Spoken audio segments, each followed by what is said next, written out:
Thanks, Kevin.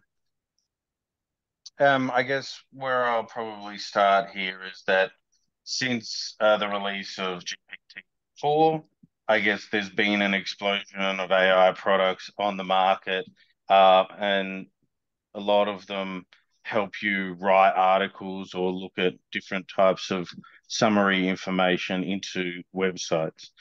Um, we have been looking at this space for a while. The first thing is um, the Digital Transformation Agency, which is one of the federal government departments, has released some interim guidance for government use of AI. Really, that um, goes with a few, I think, four principles. Um, Supporting the responsible, safe use of the technology, minimizing harm, minimizing or reducing the risk of negative impact of AI, and enabling the highest ethical standards when using AI. So there is quite a lot of, I guess, guidance out there from government agencies. I would suggest also you need to consult your own organizations, because they may already have one or they might be working on one, some kind of guidance for you to use AI technologies within your workplace. Um, Really, while we can suggest things in Extension Oz, you also need to comply with your organization's policies and procedures, etc. So really, I would suggest having a look at what your organizations are providing around the AI before getting involved in too many things. There is also advice from the Australian Cybersecurity Centre. They have released an introduction to AI. It's really more designed for the security side. So there are a few risks that we need to, I guess, consider before we play in the AI space. The first one is data poisoning. Essentially, this is the quality of the data that the AI model is trained on. So if there's lots of false data that it is trained on, it's going to bring you false data back in its answers. Um, there is also potential for it to be compromised by adversarial attacks. Essentially, attackers specially craft inputs to force the AIs to make mistakes. So it is something that we need to take into account before using certain AI measures. And really, it can also be limited if you're only using public accessible information in these AIs rather than anything that's, say, commercial in confidence or has a security tag. Um, there are also other ones. So a sort of big risk for the public at the moment is you have generative AIs, and this enables people with low skill and low training to easily develop scam messages and things like that, where they can just say, give me a message for this. They get a nice English reading message that they can send out to start scamming people, as well as the AI technologies can identify vulnerabilities in certain platforms, which means that those low skill, low trained people it makes it easier for them to attack different systems because the AI is really doing all the work there. The last one is really about privacy. Um, so when data is collected from you, generally it's anonymized. Um, but with an AI who could go through pools and pools of information, there is the ability then for them to put back the data and connect individuals to those data logs to generate a profile for yourself. So there's quite a lot of listed risks at the moment from a government perspective, I guess.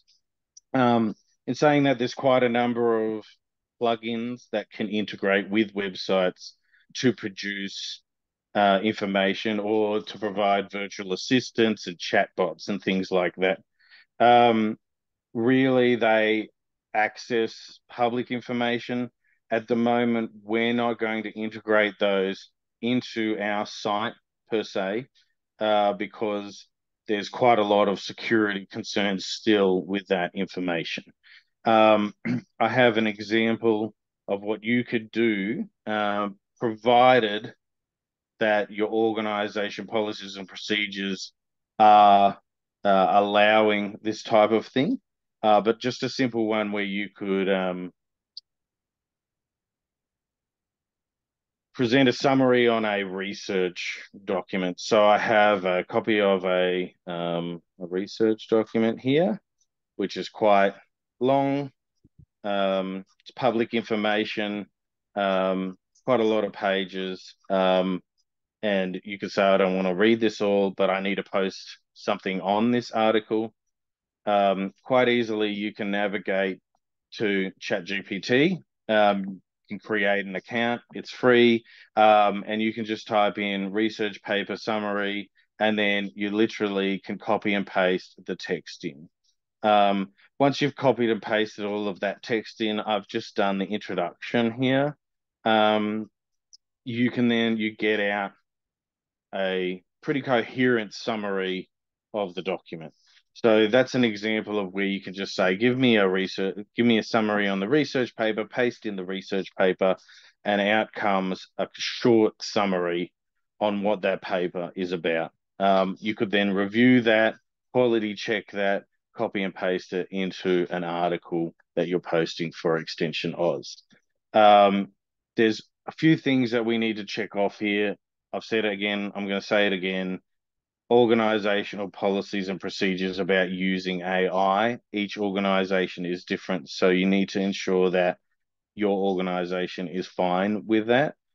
The others are the information that you should be copying and pasting into these things needs to already be public. If it's not public, I would recommend not using any AI over the top of it. There is definite security concerns if you're pasting data that's commercial in confidence into a publicly accessible AI system. So you need to be aware that just because you paste it in, it could be putting in a database or making it learn further, etc. And that information needs to start from public. You should not be putting any private information in that kind of platform. But then you can extract that information. You can use it in the development of your article. Obviously, I recommend quality checking all of the information.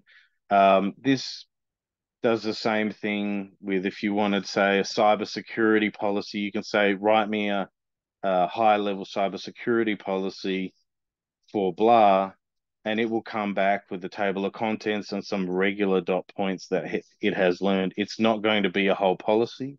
It's not going to replace a policy, but you can use it as talking points or a guide to developing your own policy there.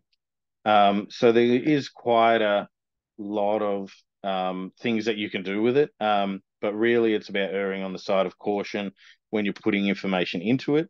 And the first thing is making sure that you're compliant with your organization policies and procedures. So I'm happy to circulate the URL for the Australian Cybersecurity Centre, which has the introduction to artificial intelligence.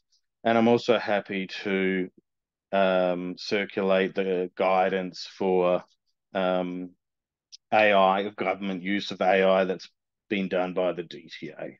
So they're two good documents that I recommend everyone read before getting involved in AI. We're going to continue to watch this space, and we're going to have a look more into the security area, and just wait for things to develop a bit more before we decide whether we're going to integrate it into our website. I mean, there is definite improvements that we could do there, and it's looking really positive. However, obviously, being tied to so many government departments, we need to ensure our security. So it's a bit of a a wait and see for us, but certainly you can use some of those portals to summarize some of those articles and assist you in developing certain documents, and the language that goes in there. But again, with that output, you should be quality checking that entire output prior to you publishing it publicly anywhere. So that's probably it on the AI stuff for the moment, and we'll keep watching that space and give you any updates as we get the updates. Does anyone have any questions on that before I proceed to the Search Console? Just before we go to questions, Dennis, you could use it to refresh content, couldn't you? So you could use it for your existing articles. Yes, 100%. You could just paste in the public article into the chat and then say, refresh this or give me a summary on this. And that would be fine. But again, adhering to your organization policies and procedures. Cool. And you could combine articles and those types of things. Questions from people or points or ways that people have been using this already? So, quick question or thought. I haven't used it at all. I'm not that sophisticated. Where does it sit though in terms of the community of practice and what we're developing in terms of being a trusted source of information? Like, is there a conflict there, or how do people feel about the fact that we're developing community of practices where we have experts that provide information, and does that rub up against the notion of artificial intelligence? Is it something we should be, when we use it, be transparent around it? Or I'm not sure if that's a relevant question. It was just something that popped up listening to Dennis talk. Stunned silence. Sorry, took the oxygen out of the room, people. Apologies. I have read that if you're using, I don't know what the DPI policy is. So for a while there, if you remember at the start of the year, we were totally blocked. We weren't allowed to use it, and then we suddenly became unblocked. And we'll try and find the policy. I have read that you do need to reference that you're using, whatever you were using, whatever service AI you were using in an article, if that was part of the generation, if you're going to be, as you do any normal referencing, this article was generated with the help of, or something like that, or I don't know, it was written with the help of, or something like that.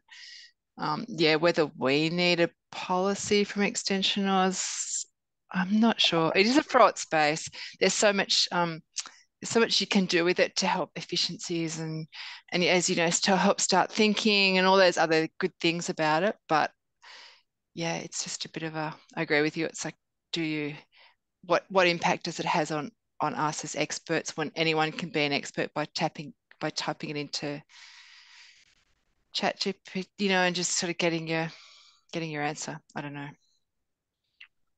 Yeah, Chris made a good suggestion. Oh, sorry, Chris. No, it's Jock. Sorry, Jock. I'll come back to you. Chris made a good suggestion in the chat, put in a topic that you know a lot about. I've done something similar, or I've been doing that, and it doesn't always come out with intelligent output. So and just remember that the extensionAUS review processes still apply to all your published information. So absolutely. If you regenerate or generate something using this tool, it's still got to go back through your community of practice and have those two independent reviewers of whatever output, whether it's through a chat GPT or whether it's something that you've developed independently. Yeah.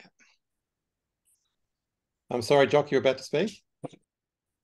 Oh, no, I was just going to prattle on about rubbish, but no, it's a tricky sort of one, the AI one and the chat GPT sort of stuff. I mean, I haven't used it, and I think Matt's point is pretty sort of on the mark of how does it actually link in with the sort of group of people that we've got running, because if you're as Dennis described, if you're one of the sort of like low trained, low but he's skilled, which I may well be, you can suddenly be looking, very clever and not actually know anything at all. So it's, there's a bit of a tension in there. I was just going to foolishly ruminate back to the, where the department sits on all this, and it'd be interesting to find out, because even back in the days when a few of us might remember when mobile phones come out, no one in the department was allowed to have a mobile phone because it was too dangerous and all that sort of stuff. So, I would think there would have to be a policy of some variety about how this AI is used in the department, because it's a lot more potentially useful and destructive than a bloody mobile phone, I would have thought. But anyway, yeah. Very good analogy, Jock, and a few of us do remember when mobile phones come in, and even fax machines. That causes a bit of a disruption. Any other questions or points people would like to make? Chris? I really like Matt's point. I think for the sake of transparency, it's probably really worth having something like that. I mean, it doesn't have to be onerous, but just we use, as a community practice, we use ChatGPT. It doesn't create new content. I think for everything I've done with it, you really have to reread it. Like, it'll basically give you a framework, but if you don't go through and edit it, you're just walking through landmines. Like, it doesn't churn out bomb-proof content every single time by any stretch. It speeds the process up a lot, but it's not, you have to go and make sure it's good stuff before you publish it, for sure. But I think being transparent that we use it as a tool would be great, because it's about being accountable. I think I really like that point, Matt. So that would, it brings me back to the data poisoning risk from the ACSC, where it's about what the AI is being trained on, really. And if there's lots of, forgive the term, crap out there, then it's going to learn the crap. So you really have to be careful in using it. And the other thing is, the reason why I stress the policies and procedures so much is I know lots of universities have prohibited it. So I think it's, I don't think you should be doing anything with it until you have your organization's, I guess, approval for that, because it could have ramifications there, really. So I couldn't stress that enough. Make sure it's okay with your organizations prior to doing anything with it. Well, thank you, Dennis. And I guess the extensionAUS position, like with any innovation, is we're going there, we're exploring it, so we can be ahead of the wave, but we're not taking any drastic action. And as Dennis has said, it's not being hosted on any of the platform at present, but I think we all need to keep abreast of it. And it's a bit like the mobile phone, Jock. We weren't allowed to have them, but now we've got a computer in our pocket, so before you know it. So unless there's any other points with AI, that's really just a very brief introduction. It's like anything, play around with it. I personally don't use it a lot at all. I use it to summarize some data if I'm crunching stuff. I don't produce any reports with it because it takes me more time to edit it and to review it than it does to actually produce the report, to be 100% honest. It's easier for me at the moment to go from scratch because I don't need the landmines as Chris described them. But it's going to get better, and it's not going to go anywhere very quickly. I gave an example before where I spoke to an apiarist this morning, and they have got sensors. They're pioneering sensors in all their beehives, and they can't crunch the data without algorithms. It just produces far too much data because it's thousands of beehives with heaps of monitors on them. But when they get the algorithm perfected and the AI intelligence can crunch the data effectively, knows what it's doing, just by the pattern, the sequencing, reliable data, it will be a complete game changer. So it's not an area that we can ignore, unfortunately, much as we can't ignore mobile phones anymore. But sometimes we wish we didn't have them. Dennis, thanks for the introduction. We're going to then sort of segue into the Google Console. So I'll just keep the recording going. And if there's questions on either this or this prompts some more questions, we'll keep going. Thanks, Dennis. Thanks, Gavin. So this is more for the COP leaders, but it'll be good for some of the members to know how we're doing our analytics and our search engine optimization. So essentially what we have is we're connected with our WordPress sites to Google Analytics through the Google Sitekit. And in the last mini boot camp, I ran through Google Analytics 4 and doing some basic dashboarding and things like that. If that is of interest to you, please contact Gavin and myself, and we can set that up as another presentation in one of these meetings down the line, or do a cut down presentation of that. But essentially, what the leaders have access to in the WordPress site without having to navigate anywhere else is the basic analytics. That includes also a search console. So essentially, the Google Search Console really allows you to track how you're faring through Google Search, what terms are being used in order to get from Google Search to your sites. It also then allows you to see what keywords are being used really to get to your site. And so this is very important if you want to, I guess, optimize your site in terms of the Google rankings on where it hits for different things. So obviously in this main site, extensionAUS as a search is getting the most clicks, but not as many impressions, because that's really, they're searching a specific term to get to the site, where you see if we expose other keywords, we're getting less clicks, but a lot more impressions, a lot more ranking through those searches. Each community of practice. Sorry, Dennis, can you just explain impression for those that may not know? Yeah, so it's just impressions to people who are seeing that record in their searches. It doesn't necessarily mean yours is coming up at the top of the search for Harlequin bug. It just means that there's lots of people are searching that term and it's appearing in those search results. And then the clicks are who's actually clicking on your site from that search term.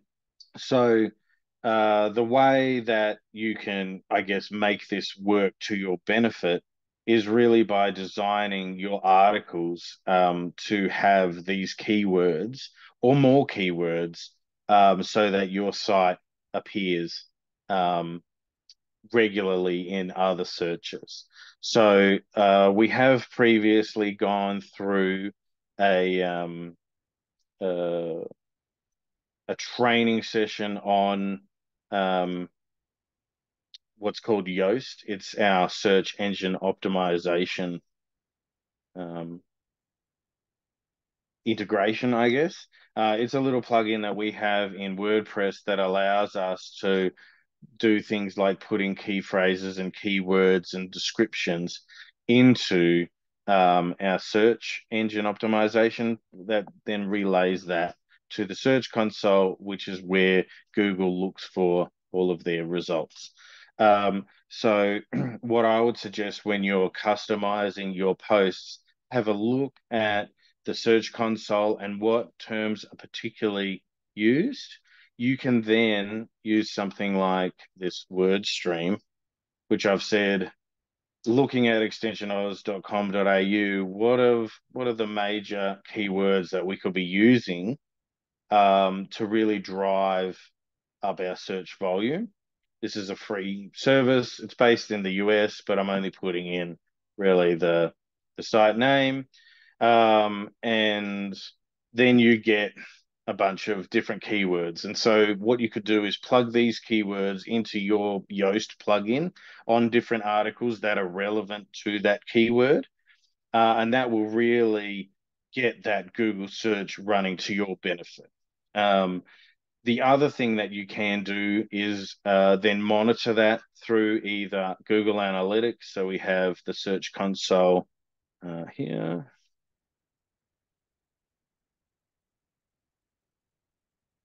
So you can see this is for field crop diseases. You can see what the search queries are coming in and how many clicks and stuff we're getting through to there. You could plug that into that little keyword search, and I'm happy to distribute that URL for your site. You can pull out a bunch of different keywords and then add those to those articles where they're relevant to increase that visibility through the Google search query. And as far as making it possible, but this one. Then there is also things like finding lots of 404s and things like that. 404s meaning that there's page getting missed or wrong link, etc. So you can get in really into the indexing part into the search console to view where all of those links are and why they're not getting why they're not appearing in the search, or people are clicking on them and they're getting a 404 because those pages don't exist anymore. And you can really get down and have a look at like all of these clicks and then fix all of those issues if there are issues, I guess. So there's lots of those type of abilities through the search console. The other thing is you may be Googling something to do with your site and it brings up an old record which no longer exists. You can actually, through the site console, you can remove that result. So you can say, I don't want this page anymore. So you can put in your term, you can say the page URL, you can then click on say, remove it from the Google search results. And that within 24 hours will drop it from the Google search results.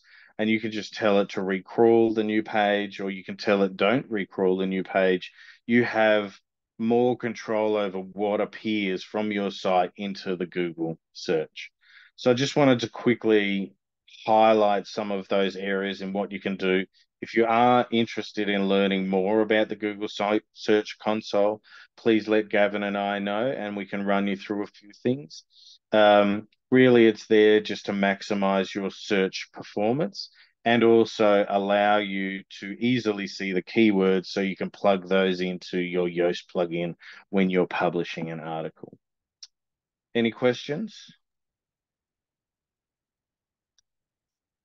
So any questions, anyone? I mean, just to reiterate that offer. So if you want to look at this in more depth for your site, just let us know so you can sort of think about if you've got issues or opportunities or greater understanding you need, but this gives you an idea. Any key questions? I had one, but it's off piece. I'm just wondering how extensionAUS got caught up with most effective witchcraft love spells from Uganda. How has that happened? So you don't have to answer that, Dennis. It's all right. Okay, so basically we allow comments to be posted into our site, but they're not visible if we haven't approved them. And for a long time, we had someone posting comments. And so they would click on the link of their comment. It would come up as a 404 because it's not publicly available. Since then, we've done a few things to prevent those people from publishing or attempting to publish comments. It wasn't a security risk because they never get published, but it was a maintenance task for me to have to purge all of the comments regularly, even though we had reCAPTCHA, etc. On the form, they were just filling it out manually and posting it. So we've taken steps to block their IPs, etc. But that's why in the indexing, it was coming up with 404s because they're clicking on the link that doesn't exist, essentially. But if you do want Ugandan love potions, mate, no, Gav, that isn't. You know me with my searches. I'm not going there. Any other quick questions? So there's the offer on the table. I think it's an excellent offer from Dennis to take you individually through that, fine tune how you might use this sort of tool, maybe review some of your articles, your key articles, and then look at what keywords could better facilitate more engagement. I think that example that Jo Chonghua gave in her introduction, where she had that phenomenal result from the podcast is an example of how when people bookmark or the topics, we find them by resonating with what they're searching for, you're away. I just have one question. It's Jodie again. It's in regards to users and new users. So when you do go in there, it comes up with the number for users, and then it comes up with the number for new users, and the new users is remarkably... Sorry, Jodie, can you just pause there? Dennis, can you just pull up an example so that people can understand what Jodie's talking about? Sorry, Jodie. It'll be good to look at it. Keep going. Yeah, sorry. The new users number is remarkably higher than the overall users number. And I know for AgVic, we have our reporting coming up, and new users is generally one of the numbers that we have to report, but I don't trust what it's telling me. Okay. So essentially, I'm just going to quickly customize this report to show returning users.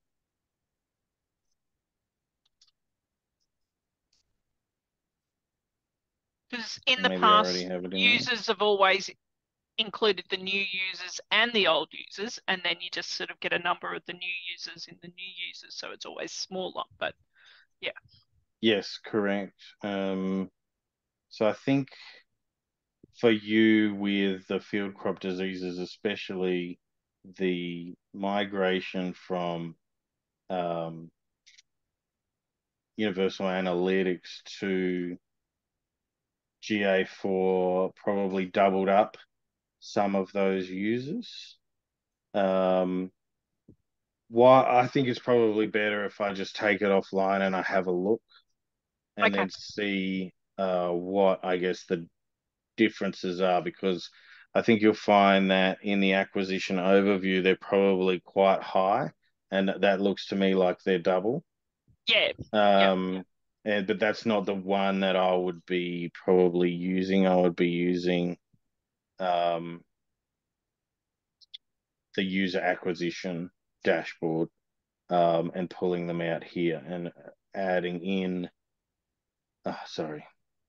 adding in the returning users into this dashboard. And then see, because there is differences from GA4 about users, and new users can also be returning users because they visit the site the first time and then they come back the next day, and then they're a returning user and a new user, which does make it confusing. But I also think that the acquisition overview for probably irrigating ag, young farmers, and FCDV is going to double up on the new users on the top dashboard, but not in the actual user acquisition. But what I'll do is I'll just put together a dashboard and then I can send it to you and say, does this look right? And then we can go from there. Okay, beautiful. Thanks, Dennis. So for those that aren't familiar, the changeover occurred on July 1 and the user definitions changed a little bit. But we do use this user acquisition dashboard to do our queries. Any other questions or points people want to make?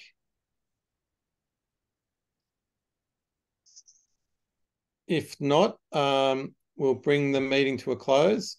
We'll have another session. So any topics that are of interest to you or come about between now and the end of February, please let us know.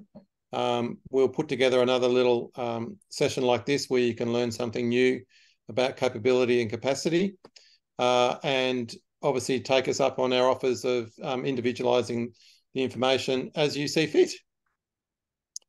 Other than that, have a great Christmas and New Year. We are in year, what are we now? We're in year 10 of going fully live post the pilot. So 10-year anniversary, ticking over into 11. So good to see it still continuing. Very exciting to see new communities of practice like AgTech come along. It's probably, as I said in the introduction, it's probably never been in a better space. We're challenged by things like AI, but we're probably in just as good a position as anyone in agriculture to consider these types of eventualities, because together we can achieve more and we learn more by testing these things together. Any closing words from anybody at all? Now, we didn't, oh, actually, no, there's one agenda item I missed, the partners updates, which we left till the last. So is there any key points from the partners? Sorry, you're nearly off the hook. But is there any key points the partners want to make? Michelle, New South Wales DPI. Look, I think we've covered most things, and we were very grateful that we had the boot camp. I just want to say that we started this year obviously in a period of flux, and it took several months for us to get contracts started and those kinds of things. But where we're ending the year is just fantastic. As Gavin said, we today finalised a plan on a page for ourselves, and as the extensionAUS team, and what we want to achieve. And part of that is 4 professional development events to be held annually. So if you do have those things that you come across in your day-to-day work, and we're all, in that space a lot in extension, then and you think you'd like to know more, or that you would like to share it with other people, let us know so we can start planning those things for you for 2024. But really, no, I just wanted to say a big thank you to Gavin and Dennis, who we've had times when we've had to say to them this year, sorry, that contract's not quite done, or sorry, we're not quite got that new account set up for you. And they have really gone above and beyond to carry us and to carry all our communities of practice. And so just my thanks to you and how great the rest of the team has been working with Jody and Joe from Victoria, and special thanks to Ruth as well. So yeah, thank you all for your participation, but particular thanks to Gavin and Dennis this year. Thank you, Michelle. Very kind, and we've been very happy to do it, and great to get to this spot. Jody, last but by no means least. I'd just like to back up Michelle's thank yous there. We have had a bit of a bumpy road over the last little while, but we made it. We're here. So yay, and we're all together, which is awesome. A real highlight for me this year was coming up to Tocal for the boot camp, and then also being able to run the mini boot camp down in Victoria for our AgVic communities of practice that were unable to attend. So it was great just to meet everyone. I think I've almost met or seen face-to-face almost every community of practice leader this year, maybe. Touch wood. So that's awesome. And I hope we can continue that into the future.